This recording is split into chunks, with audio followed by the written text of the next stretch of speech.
Iniciamos Propuesta Crítica, que cambia su nombre a Punto de Corte Radio, a través de Fe y Alegría. Hoy vamos a tener como invitado a Segundo Meléndez, del Movimiento al Socialismo, y va a conducir el programa Pavel Mudarra, periodista que se incorpora al staff de conducción de este programa, así que lo verán permanentemente alternando la conducción del programa a partir del día de hoy. Ya te comprometí, Pavel. Así que bueno, los dejo entonces. Yo tengo que retirarme, voy camino a la Universidad Central de Venezuela, una invitación que me hace el Instituto de Estudios Políticos para tener un conversatorio sobre el tema de las elecciones. Pero los dejo en buenas manos, los dejo con Pavel Mudarra, los dejo también con Segundo y además con el equipo de Fe Alegría Radio y María Alejandra, nuestra periodista María Alejandra, que está en las redes fajadísima, en este momento está tomando unas fotos y dentro de unos pocos minutos vamos a estar transmitiendo el programa a través de la cuenta @punto_de_corte, que es la cuenta Twitter de Punto de Corte, para que puedan ver a través también de Periscope todo lo que sucede en el estudio y toda la conversación que van a desarrollar tanto Pavel como Segundo. Así que los dejo con Pavel. Gracias, Nickmer. Bueno, buenos días a todos. De verdad, muy contento de estar acá en esta versión de Punto de Corte Radio, que es una versión de puntodecorte.com. No se olviden de visitar la página, van a encontrar información muy oportuna, excelentes entrevistas, sobre todo temas de mucha actualidad y con un análisis muy profundo y una visión distinta, la visión despolarizada de este país que tanta falta nos hace. Segundo Meléndez, ¿cómo estás? Bienvenido. Muy buenos días, amigo. Muchísimas gracias por la invitación a Punto de Corte. Excelente, Segundo. Bueno, estamos una semana ya, digamos, en la recta final de unas elecciones, elecciones regionales. Es un momento, digamos, donde los partidos empiezan a preparar, digamos, sus últimos ajustes para esas elecciones. Hay dos temas importantes. Uno es la abstención como un factor que puede ser determinante en este proceso. Y el otro es, digamos, esa desconfianza que existe sobre el CNE y todo este tipo de cosas, ¿no? Tú, como el representante del MAS, ¿qué punto de vista tienes en torno primero a la posibilidad de abstención y luego en torno a si no son confiables o no son confiables estas elecciones? Bueno, podríamos empezar por señalar que este proceso electoral es el proceso más atípico, para llamarlo de alguna manera, que se ha vivido en Venezuela. Más atípico porque es el proceso en el cual el Consejo Nacional Electoral ha cometido el mayor cúmulo de irregularidades, de ilegalidades, de arbitrariedades de todos los procesos que se han vivido. Alguien me comparaba ayer este proceso como el proceso en el cual le quitaron las elecciones al Mocho Hernández a finales del siglo XIX, ¿no? Esta situación es dramática realmente, porque aquí primero hemos estado siempre en la incertidumbre en qué fecha se realizarían las elecciones. Estábamos en la incertidumbre cuáles serían las normas. Nunca se supo a cabalidad cuáles eran las normas. Y finalmente nos sometieron a la mayor arbitrariedad, a la ilegalidad, que fue la de impedir que se realizaran, como establece la ley, las sustituciones correspondientes a aquellos candidatos que hubiesen renunciado o que por cualquier causa establecida en la propia ley hubiesen dejado de tener la posibilidad de ser realmente candidatos.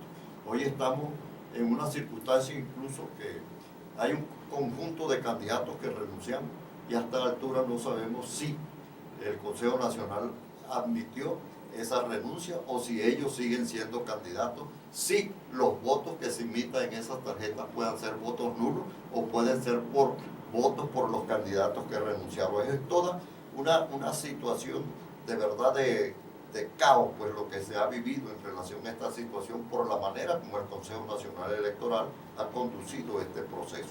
Entendemos que esta manera de conducir tiene que ver con la política del gobierno, que era una política destinada a crear desconfianza, a crear una corriente abstencionista, a favorecer las posibilidades de sus propias candidaturas sobre la base de la abstención o de la no participación de los demás y de toda esta incertidumbre. Nosotros, en medio de este caos que se ha vivido en el curso de este proceso, hemos señalado que por encima de cualquier obstáculo, que por encima de todos los obstáculos que se le ocurran al gobierno, lo importante es que los venezolanos concurramos a votar y decidamos con nuestro voto lo que deben ser las gobernaciones regionales. No hay razón válida ninguna para abstenerse de votar, para abstenerse de participar, y en consecuencia nuestro llamado hoy, a escasos días de las elecciones, a todos los venezolanos y particularmente a los que están descontentos, a los que no quieren este gobierno, a los que creen que es necesario construir una situación distinta, les llamamos a participar y a hacer valer su voto, no solo a participar con el voto, sino a participar defendiendo su voto. Segundo, pero entonces hay una gran incertidumbre en torno a estos candidatos que no pudieron renunciar, ¿no? que van a estar ahí, que van a aparecer. ¿Cómo va a votar la gente entonces? O sea, se llegaron a unos acuerdos, se hizo una primaria, se supone que unos candidatos en función de esos acuerdos y esas primarias renunciaban y luego iban a ser sustituidos. Entonces, ¿qué va a pasar ahí? ¿Cómo si uno va a ejercer ese derecho, el derecho al voto, y uno quiere votar por alguno de estos candidatos o por los que de verdad permanecen, ¿cómo votar entonces? Bueno, mira, decía anteriormente que debemos sobreponernos a todos los obstáculos y sabemos que el Consejo Nacional Electoral y el gobierno seguirá poniendo obstáculos mientras tenga posibilidades, mientras este proceso esté en curso. Aquí no queda otro camino distinto a llamar a los venezolanos a votar por el candidato que seleccionó en la foto del candidato. No hay que hacer votos partidistas. No es el voto, yo voto por este partido, por el otro. No estamos en el momento de contar cuál de los partidos tiene más representación, cuál tendrá más votos, sino el problema es poder sacar adelante unas candidaturas. Y lo único seguro es que votemos por la tarjeta donde aparece el candidato, sea cual sea la tarjeta. Nosotros tenemos candidatos en todo el país. Presentamos candidatos, mejor dicho, en todo el país. De esos, unos 11 candidatos están entre los que no renunciaron y allí estamos llamando a votar por la tarjeta del MAS. Sin embargo, le decimos a la gente que lo fundamental no es que voten en la tarjeta del MAS, que lo fundamental es que voten por el candidato donde aparezca la foto del candidato. Y donde no fue posible hacer el cambio y los candidatos renunciaron, indudablemente que no queda otro camino, y eso es lo que le estamos pidiendo a todas las organizaciones políticas, que llamen a votar por cualquier tarjeta donde aparezca la figura del candidato. Claro, esto va a generar confusión, no mucha gente sabe cómo son los candidatos, la campaña no ha tenido la suficiente profundidad para que tú puedas decir, mira, este es el rostro que yo reconozco, este es el nombre que yo reconozco. Entonces, bueno, ahí porque básicamente el tema de la tarjeta lo que te identifica como un movimiento. Tú sabes que en el MAS va a estar un candidato con unas determinadas características. Entonces, al no poder hacer ese cambio, despedirle a la gente que vote por un rostro que no se identifica con una tarjeta, no genera también confusión. No, sí, hay una gran confusión. Pero creemos que esa confusión, que era el propósito del gobierno, el propósito del Consejo Nacional Electoral era crear confusión. Nosotros debemos sobreponernos a ella y simplemente llamando a votar por la tarjeta donde aparezca el candidato, que es lo que garantiza que el voto se contabilice para ese candidato. Ahora, segundo, en estas perspectivas de estas elecciones habías hablado que eran unas elecciones que habían sufrido una serie de contratiempos. ¿Se cumplieron las auditorías? ¿Podemos estar seguros que a partir de esas auditorías los resultados que van a estar ahí son los resultados que la gente, que el pueblo decidió? Mira, las auditorías se realizaron. En ese sentido creemos que la cuestión avanzó conforme a un cronograma que estaba establecido. Los obstáculos han sido de otro tipo. Nosotros confiamos en que si hay una vigilancia permanente y en todos los centros de votación, en todas las mesas de votación de parte de quienes adversan al gobierno, indudablemente tenemos la posibilidad de que los votos sean contados para los candidatos que aparecieron, que nuestro voto no sea migrado hacia ninguna otra candidatura, sino aquella por la que formulamos nuestra votación. Nosotros confiamos en esa situación, para lo cual es necesario, y en ese sentido se ha estado trabajando, para tener los testigos necesarios en todas las mesas del país. Indudablemente que siempre hay dudas, hay desconfianza, pero nosotros creemos que en lo que es el sistema electoral, el sistema electrónico, funciona. Las fallas vienen dadas por la manera como se manipula y básicamente cómo se ha manipulado en aquellos sitios donde no ha habido representación de los diversos sectores. Por ejemplo, todos sabemos cómo el resultado que se dio al país acerca de lo que fue la elección de la supuesta Asamblea Nacional Constituyente fue un resultado totalmente manipulado. Ahora, esa manipulación era perfectamente posible y era previsible porque la oposición no tenía representación, no tenía participación en ninguna mesa electoral. El Consejo Nacional Electoral podía hacer lo que le daba la gana en relación con esa situación. Bueno, de hecho, al regreso vamos a hablar un poquito más sobre el tema de la Asamblea Nacional Constituyente. Estamos conversando con Segundo Meléndez, secretario general del MAS, en su programa Punto de Corte Radio, que es una versión audiovisual de puntodecorte.com. No dejen de visitar nuestra página. Excelentes noticias, excelentes análisis sobre todo el tema electoral. Ya venimos con Segundo Meléndez.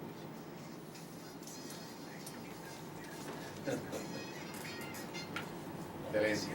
No, pues, es una locura esta manera que se ha hecho este proceso.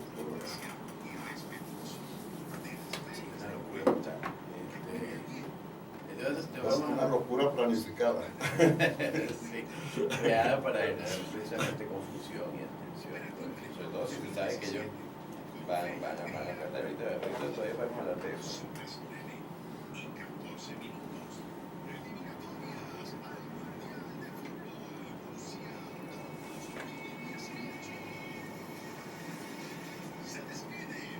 Recuerden que están conectados a Periscope y pueden también interactuar entre bloque y bloque con la gente que está en Periscope. Gracias, Nimer, por decirlo. Además, por si acaso cometen alguna indiscreción. No, ya arranca, él arrancó. Gracias El por cambio de echar formato, déjalo tranquilo que pueda agarrar mínimo. Porque la idea era leer los titulares. No, tranquilo. Gracias por Dale la todo. entrevista completa. Oye, ¿se escucha bien o lo coloco un poco No, más? también así. ¿Allí? Sí. No, si se escucha bien. Levanté un bozarrón, puede haber sido locutor. No. No, bueno, vamos a. Eso lo corta. Está muy interesante el tema, la verdad. Ya vamos. Un minuto.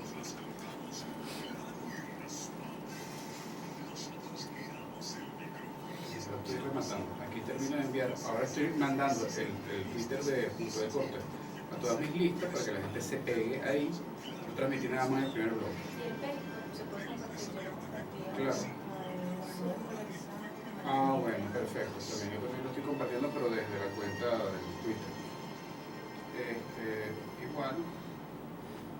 Vamos a tomarlo desde aquí. Lo mandamos a las listas.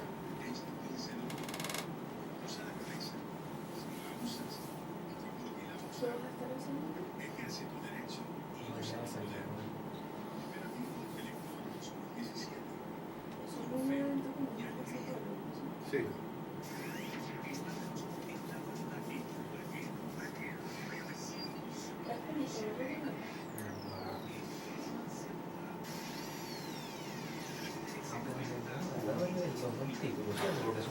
No, déjate de vaina. Yo no soy abogado y soy muy orgulloso de no serlo. Chao, pues.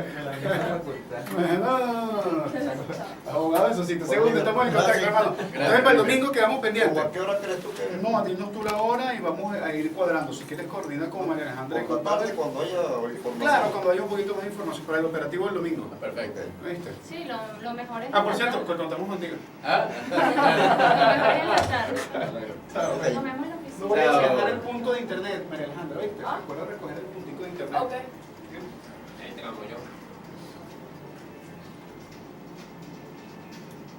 Bueno, continuamos acá en Radio Fe y Alegría con Segundo Meléndez, secretario general del MAS. Segundo, hablabas sobre la Asamblea Nacional Constituyente. Bien, haciendo un poco de análisis en torno a este tema, una de la Asamblea Nacional Constituyente, digamos que la elección se da en el marco de lo que fue la rebelión popular que hubo entre abril y julio.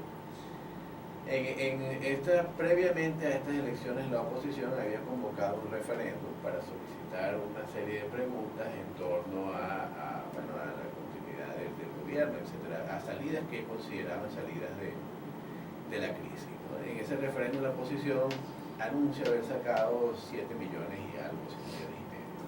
Le pone la vara alta al gobierno. El gobierno entonces tenía que políticamente, aún contando o no con el número de votos que necesitaba, tenía que decir que la Asamblea Nacional Constituyente había sacado más que la oposición. Eso lo ponía, por ejemplo, en 8 millones y medio de electores, ¿no? Eso, de alguna manera, al gobierno acceder a eso, bueno, eso que se sabe claramente, o sea, se supone, por ejemplo, la gente que no vio a nadie en las calles, etcétera, tú puedes suponer que esa elección no contó nunca con esos 8 millones de votos, y además Smartmatic anuncia un fraude, dice, mira, aquí hubo un fraude, por lo menos mínimo se manipuló 1 millón de votos. Entonces estamos hablando que ya en el mejor de los casos el gobierno pudo haber obtenido 6 millones de votos siguiendo sus cuentas, 6 millones y medio. Ahora tiene estas elecciones, las elecciones regionales. El gobierno no va a sacar los 8 millones de votos, es muy difícil que saque los 8 millones de votos. ¿Cuál es la interpretación política que se va a hacer a partir del 15 de octubre, cuando los resultados de los candidatos del PSUV sumados en el país no lleguen, estén muy distantes, o probablemente se suponga que estén muy distantes de los 8 millones de votos? Mira, primero tendríamos que decir sobre los dos procesos que hablaste, el que hizo la oposición y el que hizo el gobierno de la Asamblea Nacional Constituyente. Ambos fueron procesos no auditados ni auditables. Exacto. Unos procesos que los hizo y cada quien podía decir lo que se le ocurriera. La oposición hizo un proceso en el cual ha podido dar 7, 8, 10 millones y nadie podía decir sí o no. Igualmente le ocurrió con el proceso que hizo el gobierno en la Asamblea Nacional Constituyente. Entonces lo que ocurrió es lo que tú dices. La oposición da 7 millones, el gobierno se monta por encima y dice que 8 millones. Si la oposición hubiese dicho 8, el gobierno hubiese dicho 9, 10. Así, esa fue la situación. No fueron procesos electorales, no fueron procesos en los cuales nadie pueda confiar, porque fueron formulados conforme a una confrontación política que existía para ese momento sin ningún tipo de control. Ahora, estas elecciones son distintas. En estas elecciones, empezando porque hay participación de distintos sectores políticos, está el gobierno y está la oposición, expresada básicamente en un conjunto de candidaturas unitarias e incluso por otros factores que también están participando en el proceso. Todo eso hace de este proceso algo más controlable, y nosotros confiamos en que existiendo una maquinaria, como se dice tradicionalmente, electoral, sea posible garantizar que el resultado esté conforme a lo que fue la voluntad de los electores. Nosotros confiamos en esa posibilidad. Por otro lado, nosotros hemos venido señalando que aquí no hay ninguna posibilidad de que el gobierno gane las elecciones regionales. Ha hecho todas las trampas y las manipulaciones posibles, y sin embargo, a pesar de ello, nosotros estamos convencidos de que el gobierno no podrá ganar estas elecciones. Podrá ganar algunas gobernaciones, pero el proceso en su conjunto será perdido. Será perdido por el gobierno. Nosotros tenemos confianza en eso. Ahora, ese resultado indudablemente tendría que tener una resultante política importante. Por un lado, y de alguna manera por esa fue una de las razones por las que nosotros hicimos empeño en que se produjeran candidaturas unitarias, era la de que pudiese evidenciarse una vez más que este gobierno es una minoría. Y creemos que en estas elecciones se va a probar una vez más que el gobierno es una minoría.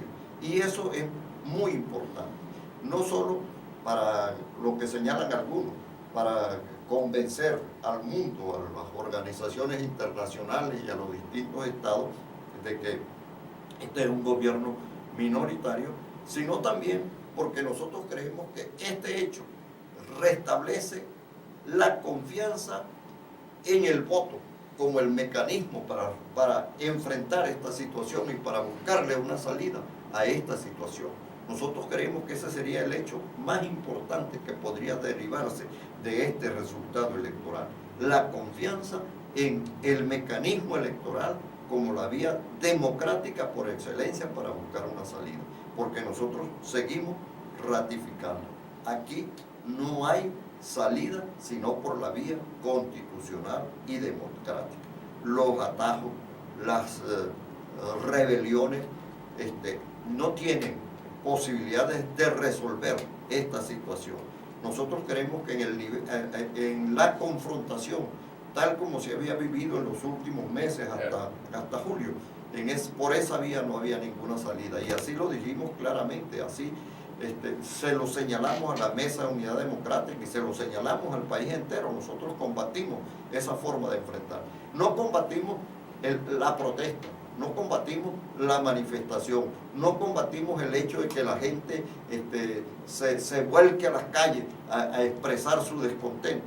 Nosotros creemos que eso es una necesidad, pero no tiene que ser como una forma de salir de un régimen de manera inmediata por esa vía violenta al margen de la Constitución. Claro. Nosotros creemos que hay que manifestar, hay que protestar, hay que luchar permanentemente todos los días, pero teniendo como mira que hay que buscar una salida constitucional y democrática. Los atajos no nos conducen a solución. Claro, segundo, esa es, digamos, bueno, la oposición está muy dividida también, tiene sus diferentes puntos de vista, cosa que es normal y natural en lo que significa todo un movimiento de diferentes partidos, diferentes visiones, etc. Había visiones que bueno, apuntaban a esa salida inmediata y había otros quizás con un mayor nivel de interpretación política que iban al tema de las elecciones, a la búsqueda de una salida por las elecciones. Pero tenemos dos cosas. Uno es la rebelión, digamos, de abril a julio causó motivó a estas elecciones, porque hasta ese momento había una gran incertidumbre si se iban a hacer regionales, si no se iban a hacer las elecciones de gobernadores. Todo este tema, digamos, esa inmensa conflictividad que comienza a partir de las dos sentencias del Tribunal Supremo de Justicia que inhabilitan prácticamente a la Asamblea Nacional, provoca que llegáramos a este momento preelectoral. Eso por un lado, ¿no? Por otra parte, tenemos entonces que ante esta situación la oposición sale muy golpeada de la rebelión popular. Sale muy golpeada porque asume unas elecciones, se detiene toda la conflictividad desde la noche a la mañana.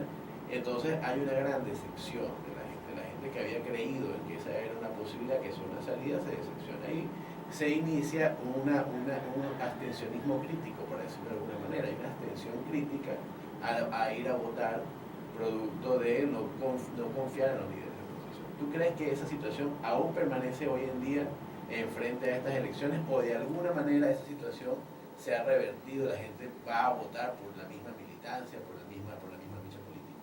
Mira, uno podría decir que la convocatoria de estas elecciones regionales es la resultante de dos cosas. Uno, de la presión social que hubo, del conflicto creado, y otro, de la necesidad del gobierno de tratar de legitimarse. Tratar de legitimarse en medio de ese conflicto donde había perdido o ha perdido toda la credibilidad y donde el mundo se le estaba viniendo encima, como decimos. Entonces eso condujo a que se convocaran las elecciones regionales. Desafortunadamente nosotros creemos que se produce el hecho en un momento en que la oposición que se lanzó a la calle tenía una gran derrota encima. O sea, es indudable que los 3 meses de rebelión, como la llaman, fueron 3 meses en los cuales concluyeron en una derrota de la oposición. Y el gobierno trató de aprovechar esa circunstancia para, en medio de eso, montar las elecciones, creyendo que allí podía estimular esto que ha tratado de hacer, que es la abstención, que es la confusión, que es la desconfianza. Continuamos en breve con la explicación de Segundo Meléndez. Vamos a una pausa y ya seguimos. No entendía la seña.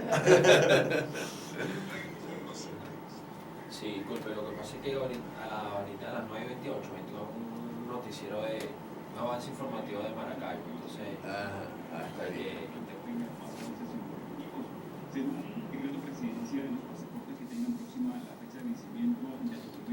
Está bien, Segundo. Bueno, está muy interesante eso.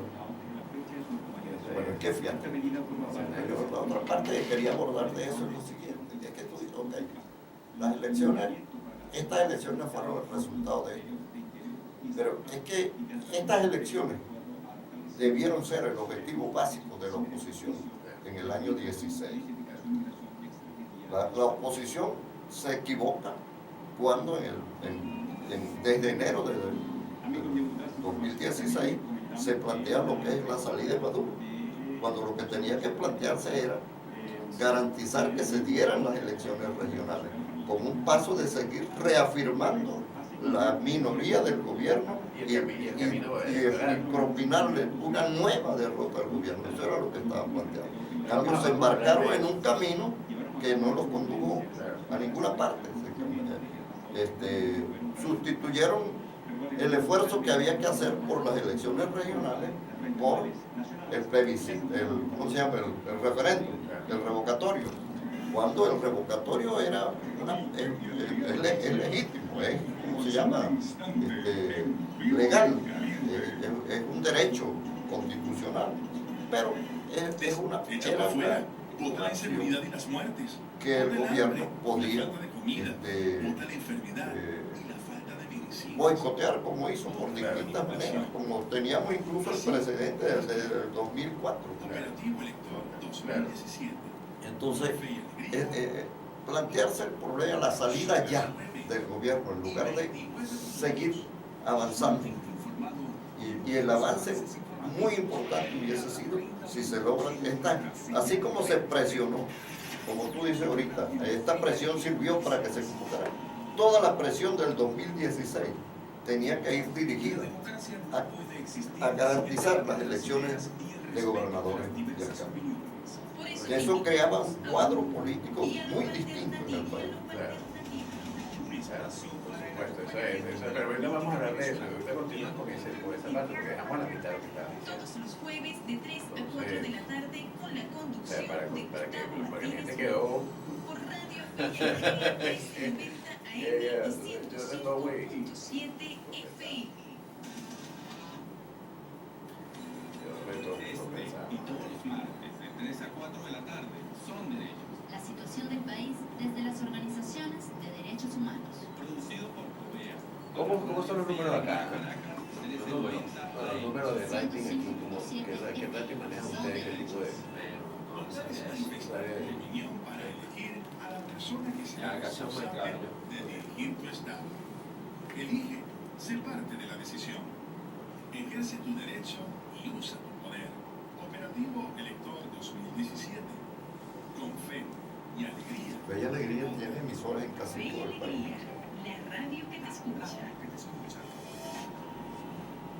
Continuamos. La etiqueta numeral propuesta aquí.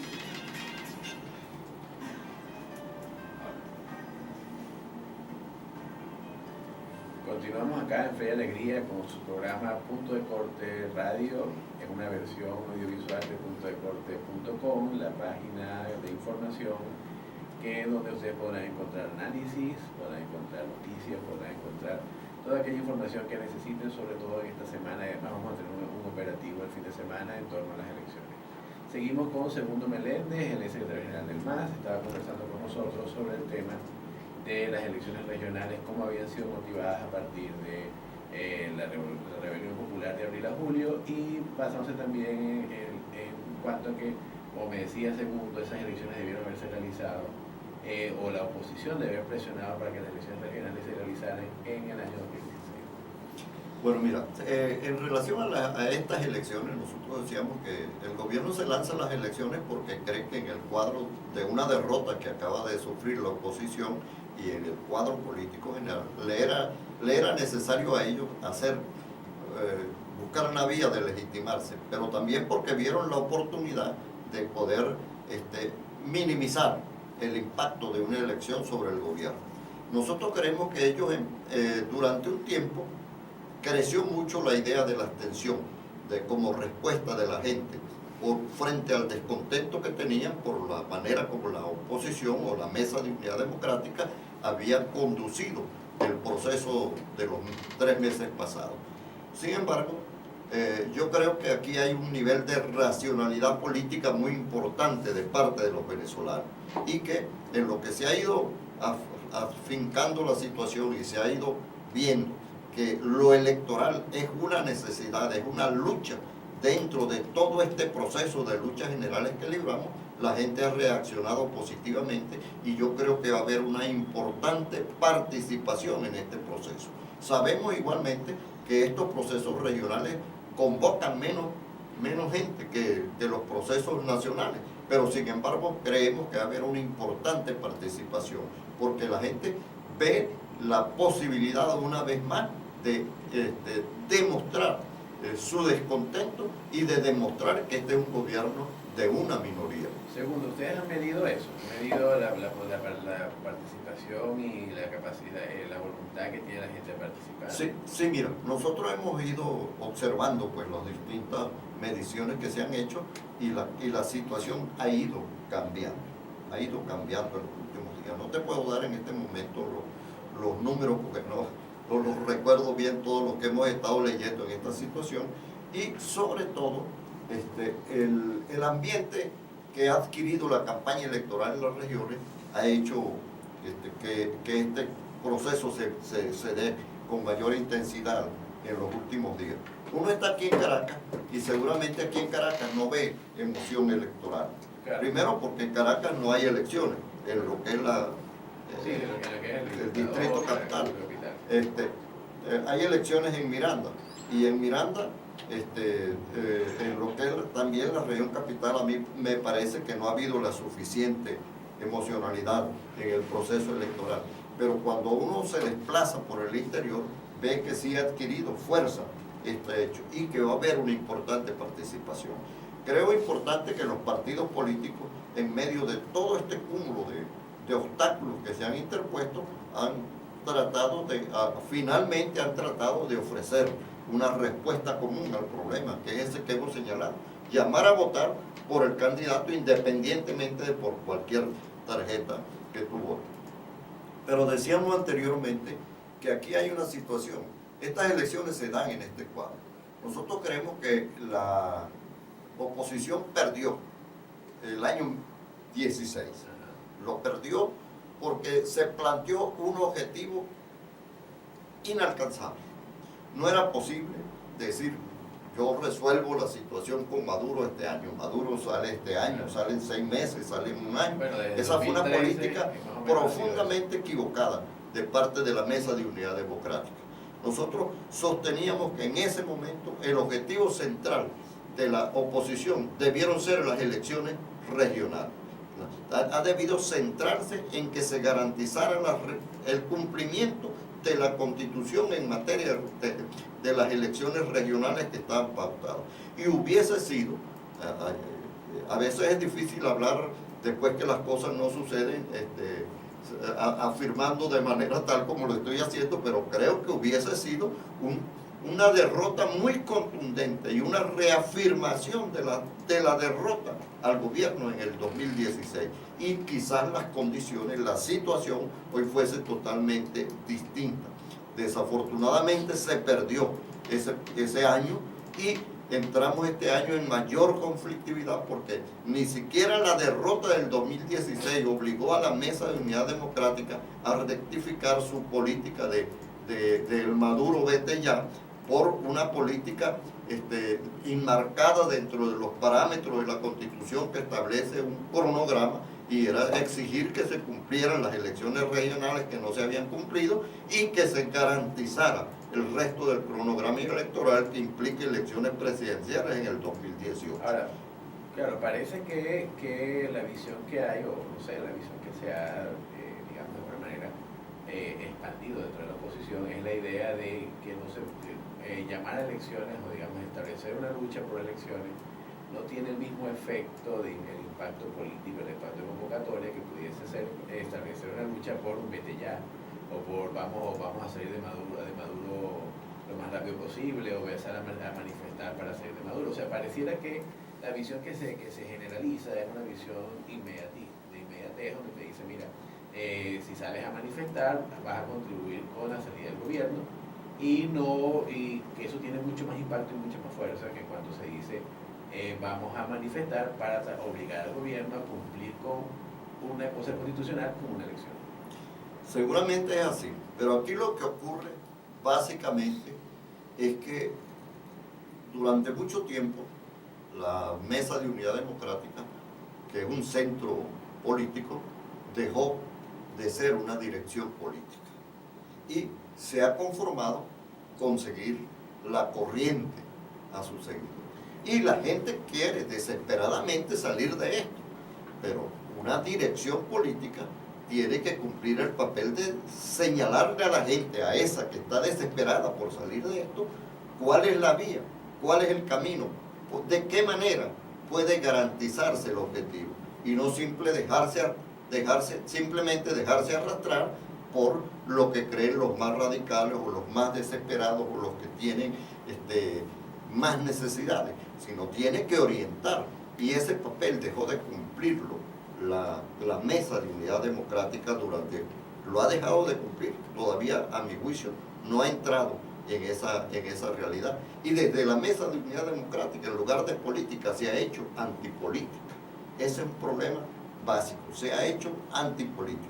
Una de las cosas que yo pienso a las que puede ayudar este proceso electoral que estamos viviendo en estos momentos, si se obtiene el triunfo que yo estoy seguro que se va a obtener de parte de los candidatos de la oposición, es hacer reflexionar más sobre eso y que pueda producirse en el seno de la oposición en términos generales una visión distinta del problema y una ubicación en un sentido más político, y no simplemente seguir la corriente para tener el apoyo de la gente, sino simplemente cumplir el papel de dirección política y señalar el camino. Tiene que ser esto, por más dificultades que tenga, es este.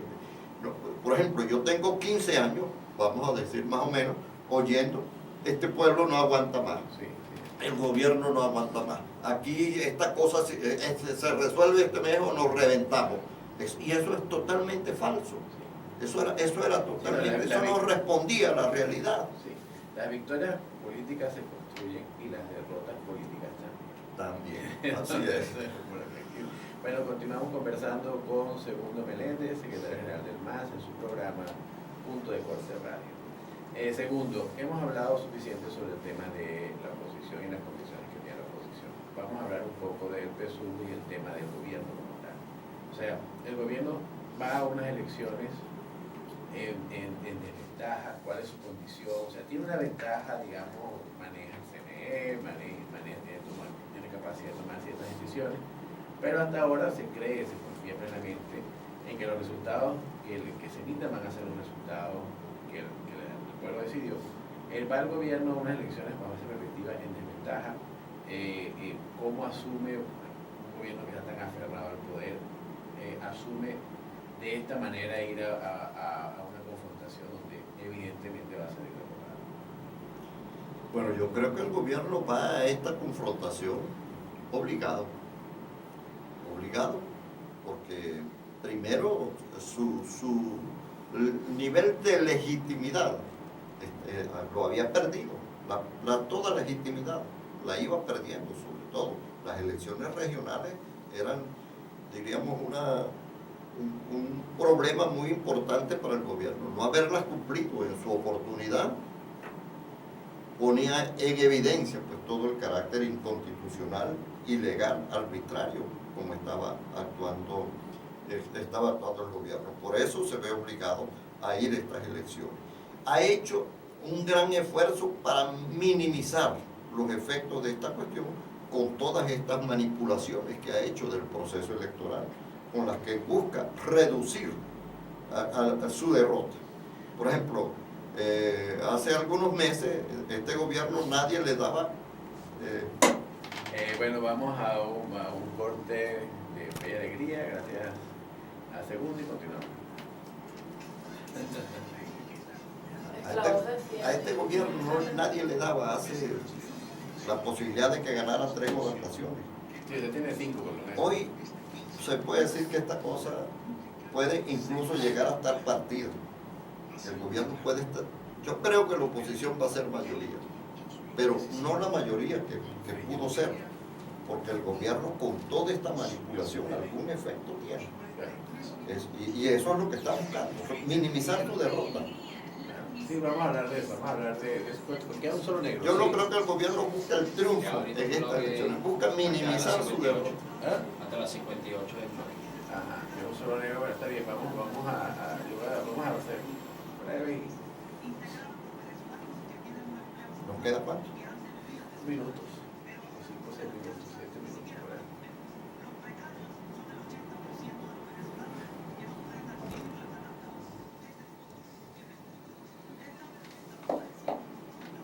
Porque la oposición cometió muchas torpezas.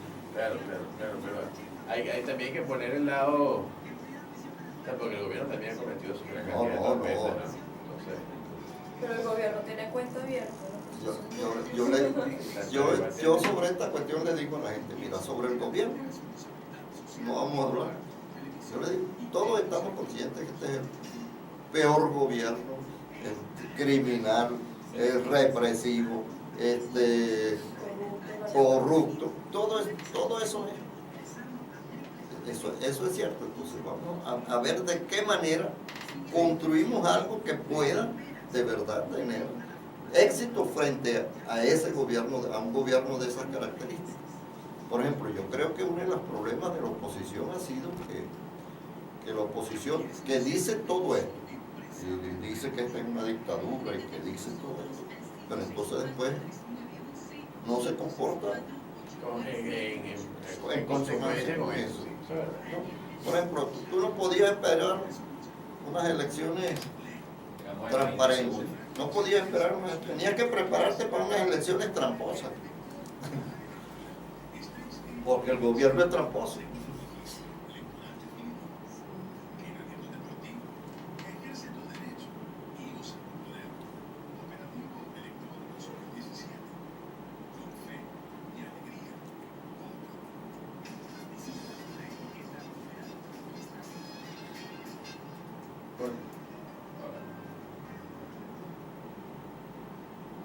Continuamos acá con Segundo Meléndez, secretario general del MAS, en su programa Punto de Corte de Radio. Segundo, estábamos conversando de el manejo que ha tenido el gobierno para estas elecciones. Tú nos decías que gracias a esa manipulación de, por ejemplo, la imposibilidad de cambiar candidatos y todo este tema, el gobierno pudiese obtener un mejor resultado del que hubiese tenido quizás en otras condiciones.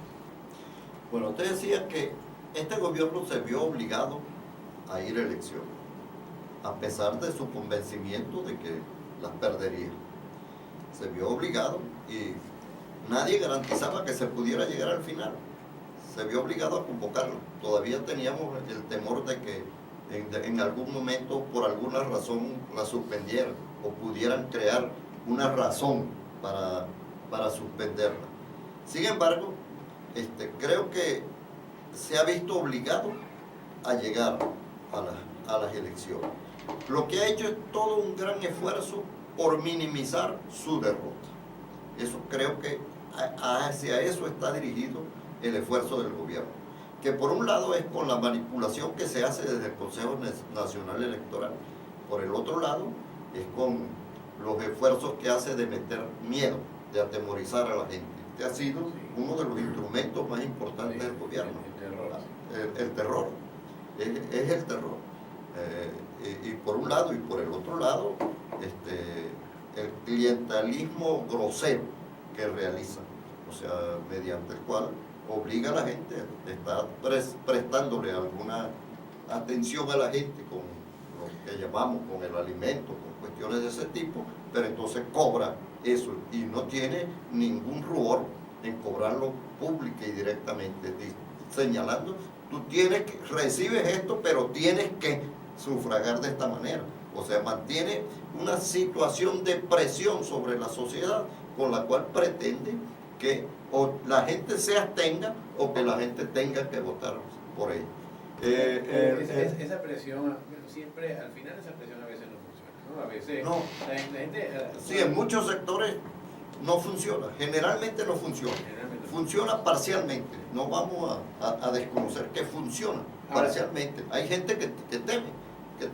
Ahora, y hay gente que en verdad empieza en un nivel de atraso, piensa, me puede ocurrir lo que el gobierno está diciendo, yo voy a perder lo que me están dando, que no es mucho, pero es algo, ¿no? Entonces la gente actúa de esa manera. Entonces el gobierno ha confiado en eso para minimizar su derrota. Yo creo que el gobierno a esta altura está seguro que no va a ganar la mayoría de las gobernaciones, que va a perder la mayoría de las gobernaciones, pero sí que puede reducir la derrota,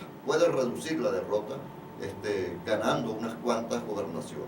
Eso es su propósito en estos momentos. Claro, pero tuvo que tener algunos candidatos. O sea, el gobierno va a esas elecciones con candidatos individuales y los candidatos no. ¿Cuál es la propuesta de esos candidatos? No se ha visto ninguna propuesta clara. Lo que se ve simplemente, bueno, son candidatos de farándula, son candidatos que vienen montados en una burra y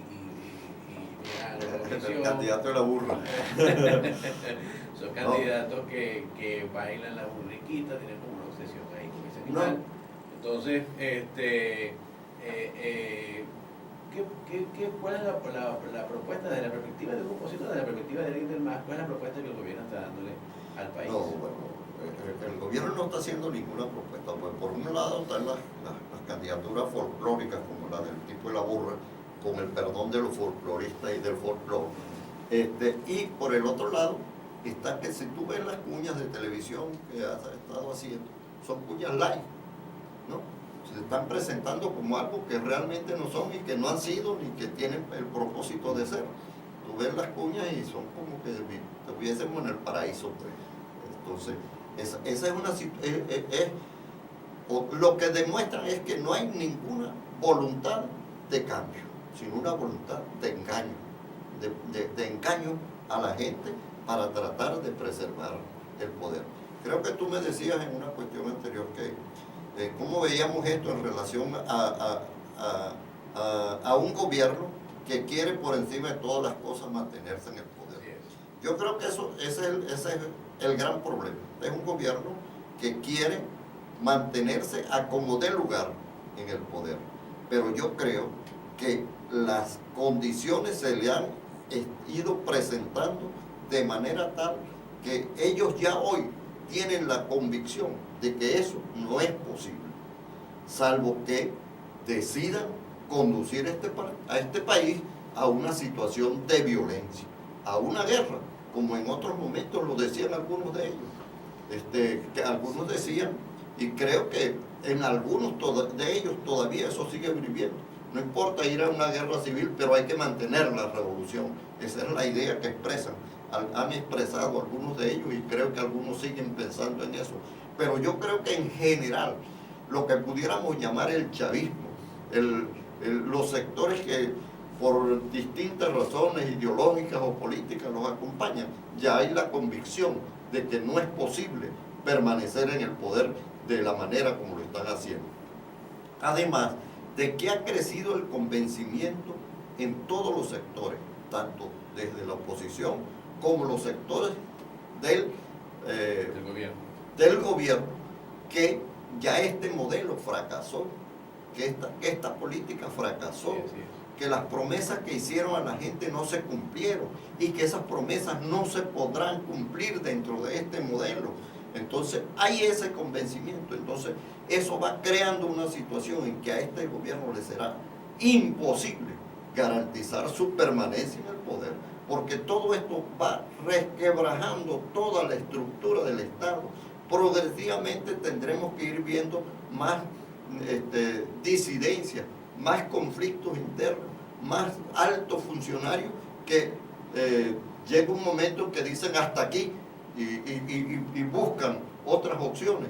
Yo creo que ese es el camino que está planteado, pero ese camino tenemos que construirlo con esfuerzo, con dedicación, con voluntad, con confianza y entendiendo que la salida que tenemos nosotros no es la violencia. La violencia a quien puede favorecer es a ellos. Nosotros tenemos que garantizar el camino democrático, constitucional, el de camino electoral. Y las elecciones regionales son un instrumento para restablecer la confianza en ese camino. Ahora, segundo, pasan las elecciones, indistintamente cualquiera sea el resultado, evidentemente es muy probable que la oposición obtenga la mayoría de las gobernaciones. Vamos a la semana siguiente, tenemos en agenda el diálogo. El gobierno ha planteado el diálogo, la oposición ha dicho que no se ha avanzado como dice el gobierno, pero hay una fecha tentativa en República Dominicana. El gobierno insiste en el diálogo. ¿Cuál es la preocupación? ¿Por qué busca el gobierno dialogar? ¿Y qué obtiene la oposición de este diálogo? De una manera que si podemos sintetizar más o menos ese análisis. Yo creo que el gobierno ha mantenido permanentemente durante algún tiempo la propuesta de diálogo, no con sinceridad, la ha mantenido fundamentalmente como una respuesta a la presión que está recibiendo desde el exterior. O sea, quiere presentarse como alguien que quiere salidas democráticas, que quiere salidas dialogadas, salidas convenidas entre los distintos sectores sociales. Pero su comportamiento en la práctica no conduce a que eso tenga algún resultado. Primero, lo que la oposición ha denunciado, o sea, que el gobierno se compromete con cosas que después no cumple. Y segundo, la manera de encarar el diálogo fundamentalmente para tratar de sacarle provecho inmediato a una situación. Por ejemplo, yo estoy convencido que la reunión esa de Santo Domingo, la anterior que se realizó, fue convocada con un propósito electoral por parte del gobierno. No digamos convocada, porque aparece convocándola el gobierno dominicano. Fue auspiciada por el gobierno para utilizarla, manipularla electoralmente en este proceso. Y creo que ahí la oposición cometió un error de aceptar a ir en esas condiciones a sabiendas que eso podía ser el resultado de esa reunión. Ha podido señalar, abrir un proceso de discusión de condiciones para unas reuniones más formales una vez pasado el momento electoral. Creo que debió ser la cuestión. Ahora, por otra parte, nosotros hemos venido señalando que mientras el diálogo se mantenga simplemente entre dos cúpulas políticas, este diálogo muy difícilmente tiene resultado. Hay que hacer un gran esfuerzo, y esto hay que transmitirlo tanto a la oposición como al gobierno y a los demás sectores interesados en una salida a la crisis que vive el país. Es que tiene que ser un diálogo plural, más abierto. Tiene que ser un diálogo donde participen distintos actores sociales y políticos del país, que estamos interesados en construir soluciones reales a los problemas que estamos viviendo. Bueno, muchísimas gracias a Segundo Meléndez, secretario general del MAS, y estamos por finalizar, no sin antes recomendarles que lean en la página puntodecorte.com distintas noticias. Tenemos el caso vuelven a desmentir a Maduro, que es pachefista, vea usted mismo, es una noticia sobre el diálogo precisamente. Tenemos bonos de la deuda de Venezuela y PDVSA, ¿quién pagará esos bonos? ¿Verdad? Lo pagará PDVSA. Y también tenemos una interesante entrevista sobre cuál va a ser la posición de Rusia en torno a un posible conflicto con Venezuela. Bueno, muchísimas gracias a todos por escucharnos, muchísimas gracias Segundo, muchísimas gracias al equipo de producción de puntodecorte.com y Punto de Corte Radio. Será hasta el próximo martes. Bueno, muchísimas gracias a todos.